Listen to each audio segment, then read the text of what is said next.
Yes, over there. Mr. President, what will you discuss with Mr. Mitterrand about the PLO? Well, gonna listen. Say, Francoise, what do you got to say? Anything to add to that, Brian? Well, yes, I also want to Okay, next question. Over there in the back. Yes, sir. When will you talk to Mr. Baker? Well, on his way to Moscow. Have to wait. Want to reserve my answer about that. You, want to add anything, Brian?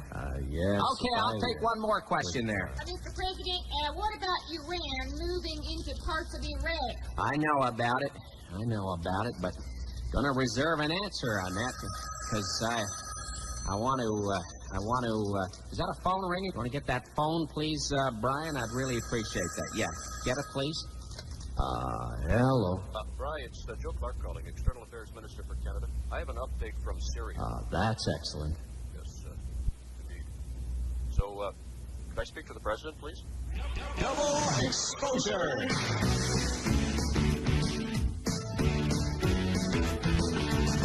From Vancouver, it's Double Exposure, starring Bob Robertson and Linda Cullen. Also starring Name the Joe on the Camel, figure out who wins at curling, and guess who's coming for dinner in Ottawa. But first, not since the days of T.E. Lawrence. Excuse me for interrupting. Mr. Crosby, we're trying to get the show started here, Well, sir. I understand that, but I wondered if I could get your opinion on something vital to Canada. Oh, well, in that case, fine. Sure, go ahead. See, I'm trying hard to grow a mustache. How does it look? Well, let me see.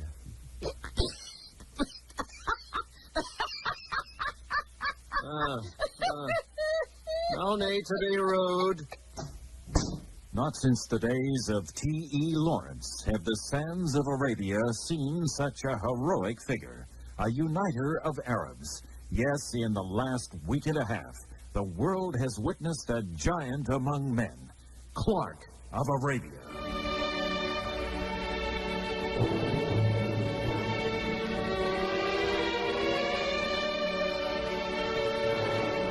Clark of Arabia and his faithful camel Clyde. Indeed. On Clyde, on you dromedaries.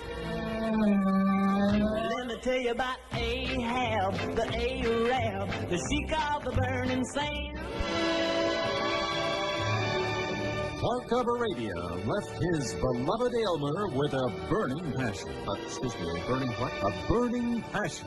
Yes, indeed. I, Clark of Arabia, intend to unite the various Arab nations, bring peace to the region, and perhaps lasso that pesky Nobel Peace Prize, which has eluded me all these years. Thank you very much. And now back to the narrator. Thank you. Clark of Arabia, mounted on his faithful camel, Clyde. Indeed. On Clyde, on you dromedaries. As he approached Riyadh, Saudi Arabia, he was hailed by a young Arab boy carrying a ghetto blaster. Hey, you are Ramjo. No. You're mistaken. I'm Clark of Arabia. No, you are Ramjo. I know you. I have your song on my ghetto blaster. Listen. Get back to Iraq. That is you. You are Ramjo. Okay, kid. Okay. Look, you caught me. Now, how much to keep you quiet? I will take 2 gold coins. No. All the money in the government of Canada. Actually, you're better off with the 2 gold coins, you know. Despite having his cover blown, Clark of Arabia headed for Kuwait City.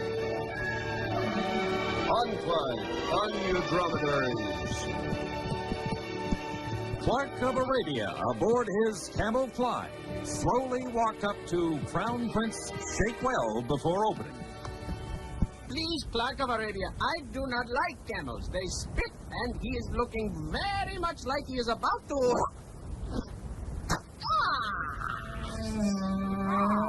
Bad camel, bad Clyde. I'm really sorry, Your Highness, but I intend to unite all Arabs and bring peace to the... Get out of here. Get out of Kuwait. You heard the song, too, I see. Take that stinking camel and be gone. Be gone. Being rebuffed did not discourage Clark of Arabia. He merely mounted Clyde and headed for Syria.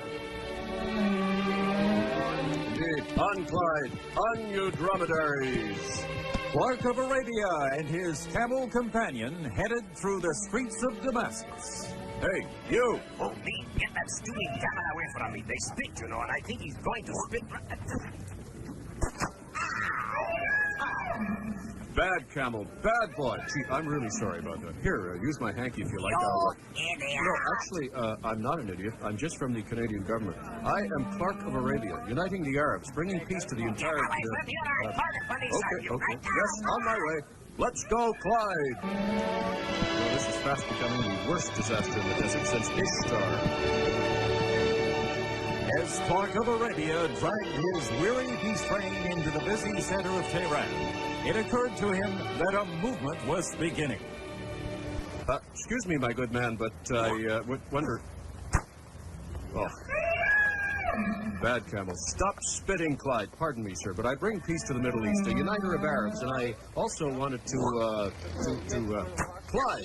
No, Clyde! Look, I'm really sorry about this, but oh, yes, this is terrible. Uh-oh. Yes, Clark of Arabia, despite his best intentions, had actually united all Arabs for the first time. As word spread about his rude camel from country to country, it became clear. Clark of Arabia has truly given all Arabs a united cause to send him back to Canada. On Clyde, get me out of here!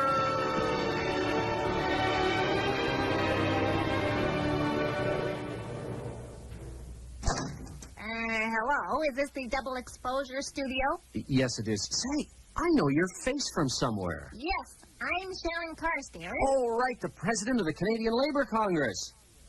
No, that's Shirley Carr. Oh. I'm the Liberal leader from Manitoba. Ah, right, of course, yes. And I was wondering if there's any chance of being on double exposure this week. I need some exposure.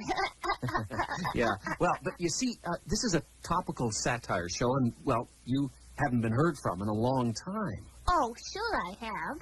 Last weekend, they voted to keep me on as Manitoba Liberal leader. Oh, gosh, I must have missed that one. So, now that I'm back in the headlines again, what do you say? No, really, I'm sorry. You would have to get bigger headlines than that. I'm sorry. Well, I'm not giving up. This week, former Prime Minister Margaret Thatcher was on a private tour of North America. She wrapped up her 10-day tour with a visit to Vancouver, where she spoke to the Jim Pattison Group. Afterwards, she was taken for a tour of Vancouver gazillionaire Jimmy Pattison's super grocery store. Mrs. Thatcher, I'm pleased to welcome you to my humongous grocery store. Make millions on foods. So just grab a buggy and I'll give you the royal tour. Very well. Now, this grocery store of mine is the most up-to-date, state-of-the-art store that you're ever going to see. That may be, Mr. Pattison, but your buggy still gets stuck together. Well, that's because you got to put a quarter in it. Well, I don't have a quarter. Well, I got one here. Here, allow me, okay? There you go. Very kind of you, thank you. You can give me the quarterback when you return the buggy, okay? Right, on with the tour. All right, wheel this way. We'll start with the produce department. I'll bet you've never seen vegetables like these before, have you, hey? Only in the Labour Party. That's very good. Just look at these tomatoes. Aren't they beautiful? Here, feel how firm this one is, hey? Oh, yes. Oh, dear, I'm terribly sorry. I seem to have squished it. Hey, no problem. Here's a Kleenex.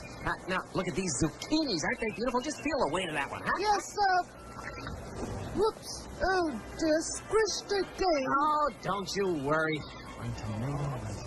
Just follow me, okay? Yes, coming.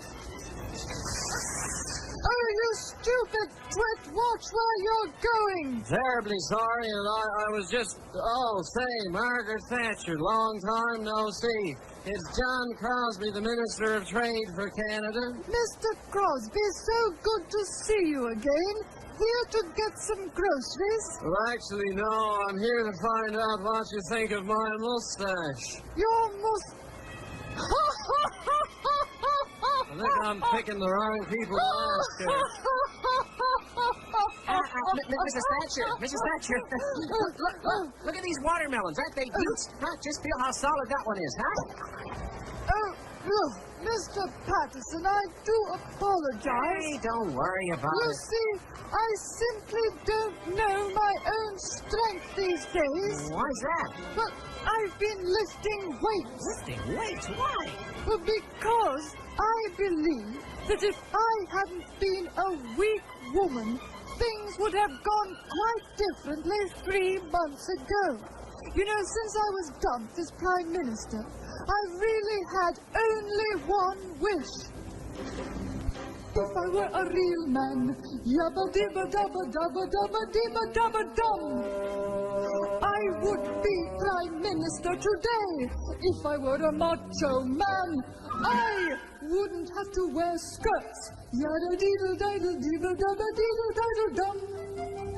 If I were a really, really real idle diddle diddle diddle man, I would have told the European community they could take a flying leap. The British pound will always be what Brits use.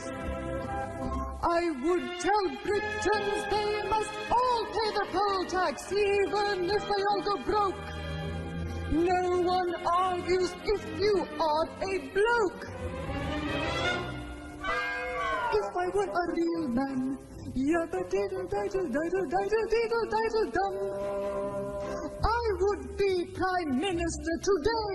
If I were a macho man, they would allow me into all of those men's clubs where all the power really sits. At last I'd be a part of the better sex. It's not that I have anything against women, for as far as I can tell, I am almost one myself. If I were a real man, yabba dibba dabba dabba dabba dibba dabba dum, I would be Prime Minister today. If I were a macho man, I wouldn't have to wear skirts. Yabba dibba dabba dabba dabba dibba dabba dum. Lord, who made the lion and the lamb? You decreed I should be what I am. Would it spoil some vast eternal plan if I were a real man?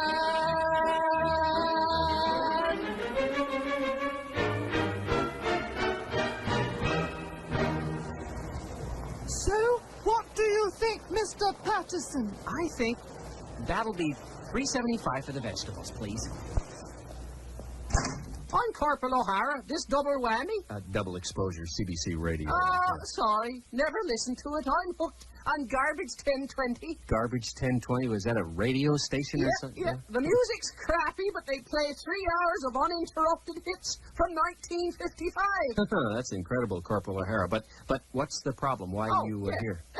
You know this woman here? Get in here, you! Oh, hey, that's Sharon Carstairs, Liberal leader from Manitoba. Well, she was pitching a tent in front of City Hall and putting up signs saying, "Stop the war." Well, I thought I could make the headlines that way, and then you put me on double exposure. But Sharon, the war's over.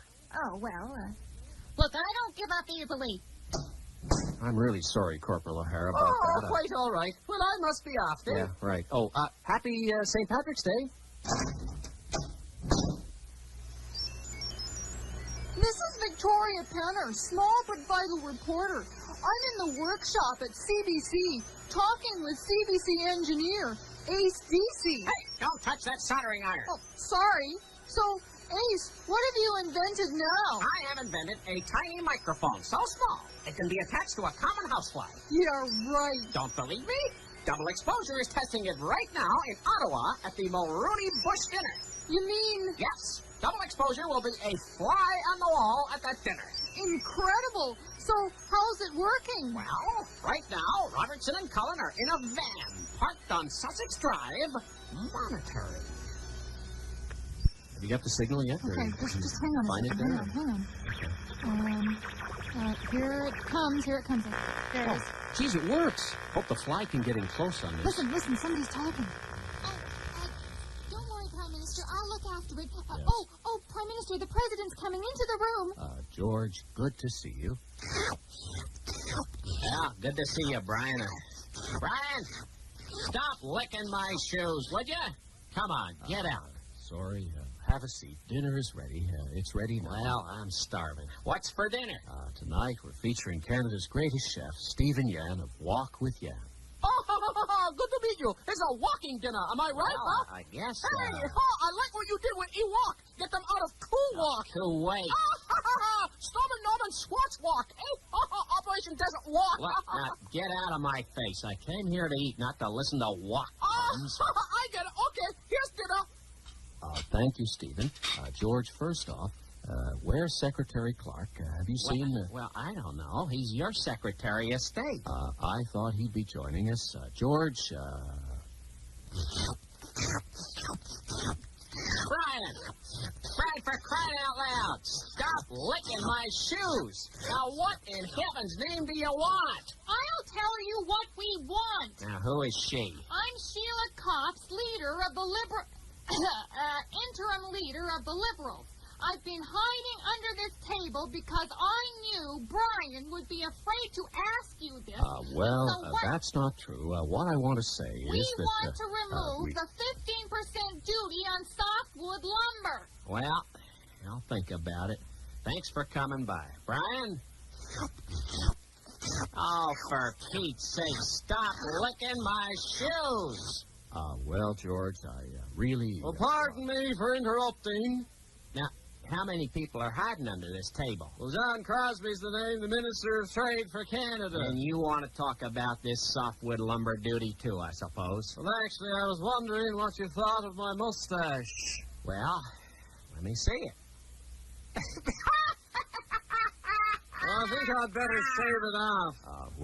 Where's Secretary Clark? Have you I seen don't him? know where he is. Let's eat. Well, all right. Brian! Look it, I'm not going to tell you again. You're getting slobber all over my shoes. Perfect timing. I just flew in from Tehran, and boy, are my arms tired. Indeed. Hey, Stephen Yan, sure smells good. What's the big idea? Joe, Hi, Bri. Listen, Say, Bri, you been eating licorice? Why? Your tongue's all black. Hey, stupid fly, get off my dinner! What? Oh, drat. There goes our microphone. Just when things were getting good. Oh, boy, Ace will not be pleased.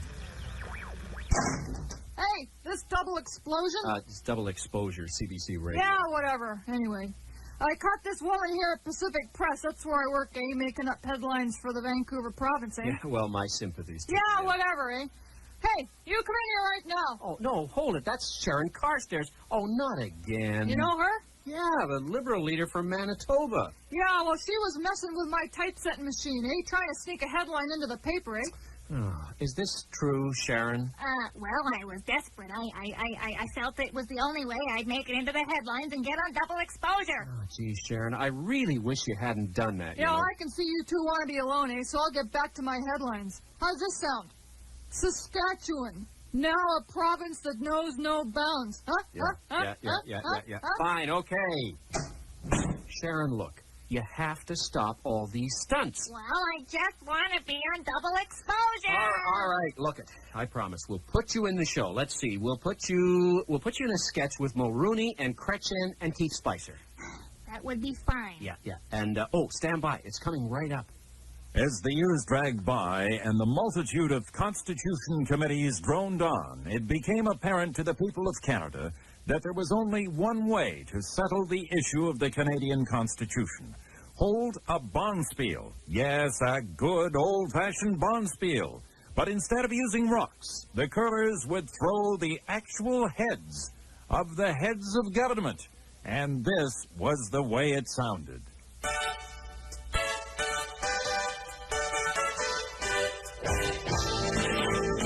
Good afternoon, everybody. This is Don Chevrolet, along with Eileen Kubicek, two-time winner of the Q-Tex tournament, three-time winner of the women's tournament lipstick. Eileen, good to have you with us today. Great to be here, Chevy. Eileen, a unique idea, a bonspiel to determine the Canadian Constitution. Instead of throwing rocks, throwing the heads of government leaders. Right, Chevy, and I'm sure many Canadians will be hoping for lots of takeout shots once the match gets underway. For Team Anglophone, it's Ray Drag and the Drag Brothers. Right, and for Team Francophone, the skip is Marcel Marceau. Very quiet Quebec curler along with his crew. Here's the first hand now. Team Anglophone losing the toss and throwing first, and Roy Drag is the lead. He has the head of Robert Bourassa. And Chevy, in throwing these heads, they'll have to use the nose as a handle, and with Bourassa's head, they've got a big handle. Sure have. Roy Drag puts his foot carefully into the rack, goes into the crouch, now grabs Bourassa's nose. He slams the head onto the ice. Stretches out nicely, and he'll need some sweepers on this one.